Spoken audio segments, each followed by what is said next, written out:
Hii safari ningetaka kusema sio wasee peke yao.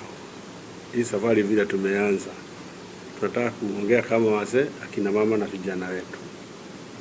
Hii nchi kama wasee, sisi sio watu wa siasa, hatutaki siasa. Na hakuna mtu anahitaji kiti hapa ya siasa. Lakini lazima tuongozwe vizuri.